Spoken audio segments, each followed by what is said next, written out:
So, gamers, let's talk a little about Amazon. So, Amazon is one of the largest companies right now. They're growing immensely quickly. Their stock value is around 3,000, maybe 3,000 plus dollars right now. They're fucking huge. And they're constantly buying these large ass companies. Like, they bought Whole Foods, they bought PillPack, they bought Twitch. They're really expanding in different industries. Food, pills, gaming, like everything. They're going balls deep into everything. And a lot of people have a concern that this rapid growth that they're doing daily is gonna create a monopoly. And is that really gonna happen? I'll put my bet on no. I don't really think they're gonna be a fucking monopoly anytime soon. And you're like, well, they're one of the largest companies. They're becoming a monopoly. Everyone's buying from them now, especially with this recent pandemic. But I don't think that's necessarily true. Because to be a monopoly, you need to have complete and utter control over the entire market you have. And in terms of the market of buying shit online, they're pretty close to a monopoly. They have clear competitors, eBay, and if they don't wash their toes, they're still gonna worry about them. So they're not, a monopoly in true sense. But the other thing to consider is, are they a monopoly in the product they sell? And they just sell about anything. But so does Walmart, Target. Anything you can find on Amazon, you can find in person. For example, if you want to go buy a microphone to, record YouTube videos, you can do that on Amazon for fairly cheap. But if you want to, you can go into your local guitar center, check out the new microphones they have, and then buy a bargain deal. Amazon may be a little bit cheaper, but you never, it's still an opportunity. They're not the sole contributors in the market. A true monopoly would be something closer to like natural gas, where they they need to have a monopoly because the fixed cost is so fucking high that they need to put all this money into making the pipelines, putting in people's houses, that there's no fucking reason anyone else would want to compete. No one's going to spend $3 trillion to compete with any of those companies. But Amazon, they're easier to compete with. You can make you know you can make an online website for fairly cheap and try to get selling on there. But there's an argument that this could be a natural monopoly, which is not necessarily a bad thing, but not necessarily a good thing. Now, are they a pure monopoly? No, not textbook definition, no fucking way. But a natural monopoly, they kind of get a little close, just because their expenses are so fucking high that no one will have a chance to compete with them.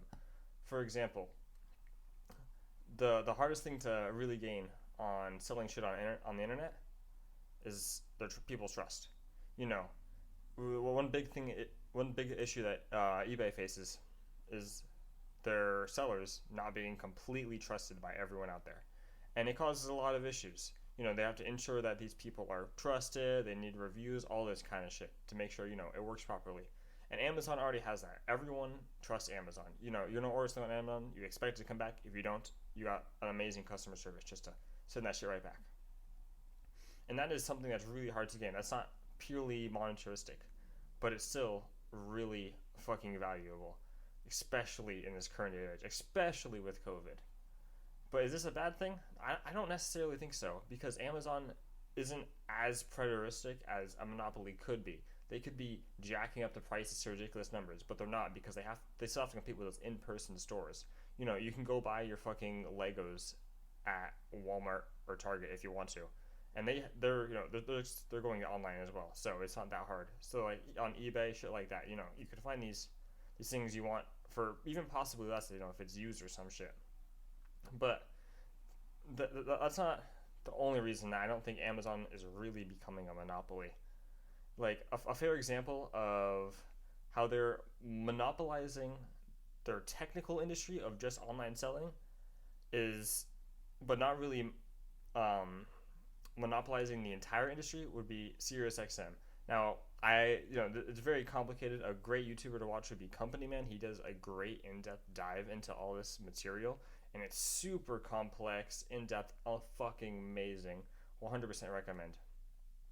But the gist of it is that Sirius and XM were originally two different companies. One named Sirius, one named XM. And they both were the only two companies to have the right to do radio over satellite. And that, I think it was the FCC, only put out two what's the fucking called two things to allow companies to do this, and they owned both of them.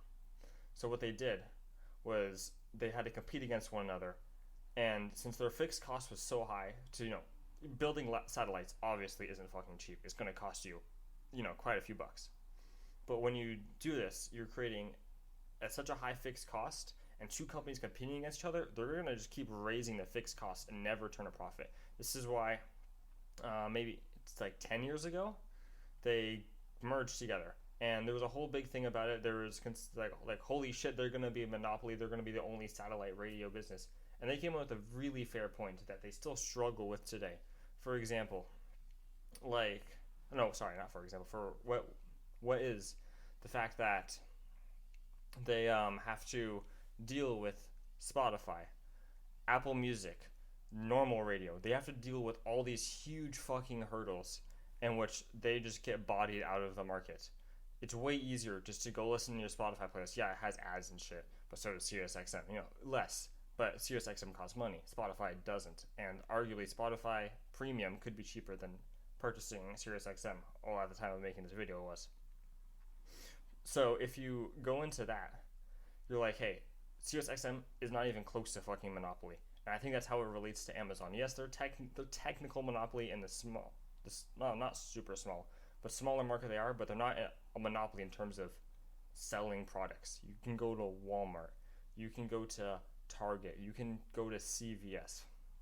And what really brought up this issue is when Amazon said, hey, we're going to start selling prescription drugs online. And this is a huge fear. They say that they're not going to sell anything hardcore. They're going to keep it to like the basic things that are non-addictive to ensure that they don't get broken into and shit like that. But nonetheless, CVS, Walgreens, they got scared. Their stock value dropped 10% in one day, one fucking day. It just, 10%, that's insane. And everyone was scared, but then, they're not, destroying CVS and Walgreens. First, CVS and Walgreens are still going to have those quote-unquote addictive drugs that people need to sell that, keep people alive. And second, some people trust CVS and Walgreens more. There's, not everyone completely trusts Amazon already, and then, having things that keep you alive being shipped to you, that might put people on edge. And this also kind of increases improvements within the industries, such as CVS and Walgreens offering same-day delivery now. That's something we probably never would have seen without Amazon. So I think Amazon, in this case, is even good for the industry, and they're not monopolizing anything. Well, those are just my quick thoughts. Thank you.